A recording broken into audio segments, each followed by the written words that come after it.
बेटा मैं तुम्हें यहाँ सोना चांदी दे रहा हूँ, इसे ले जाओ और गांव में बांटना शुरू करो। गांव में ये बात फैला दो कि कुएं का भूत धनी बनाता है। जो कोई भी उसके सवाल का जवाब देता है, कुएं उसे खूब धन देता है। बस ये बात मुखिया और जमींदार तक पहुंच जाए, उसके बाद उनका लालच उन्हें यहाँ खींच लाएगा।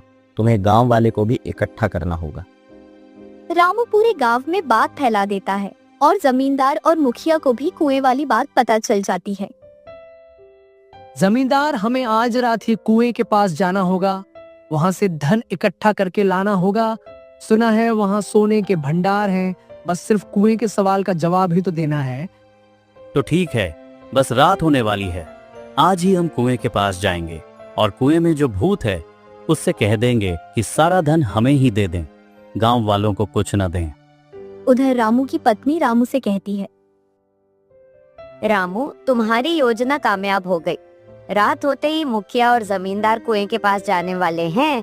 हम एक काम करते हैं, गांव वालों को बता देते हैं और कुएं के पास इकट्ठा होने के लिए कह देते हैं। आज इन दोनों की असलियत सब देखेंगे। ठीक है, मैं पूरे गांव में ये बात फैला देता हूँ कि आज रात को कुएं के पास इकट्ठा होना है। मुझे अनाथ करने वालों को आज सजा मिलकर रहेगी। उधर मुखिया और जमींदार कुएं के पास पहुंच जाते हैं। मुखिया कुएं से कहता है,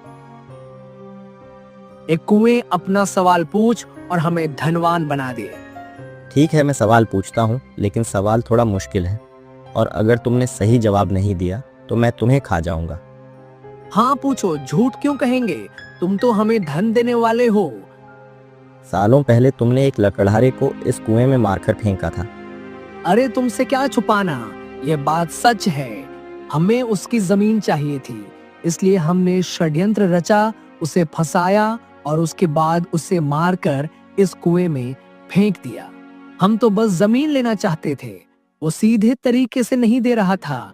हमारी इसमें क्या गलती? सुन लो गांव वालों, दो खूनी आज अपना गुनाह कबूल कर रहे हैं।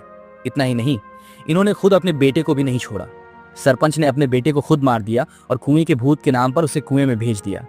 जिसकी आवाज कुएं से आती है वह कोई और नहीं, मेरे पिता हैं। सभी गांव वालों को जमींदार और मुखिया की सच्चाई मालूम हो जाती है। कुआं गांव वालों से कहता है, गांव वालों, इस कुएं में कोई भूत नहीं। इस कुएं में मुझे मारकर फेंका गया था। इन दोनों ने मुझे मारा था और मेरी पत्नी को भी। तुम सबकी जमीन इन लोगों ने धोखे से छीन ली और तुम्हें कर्ज के जाल में फंसा लिया।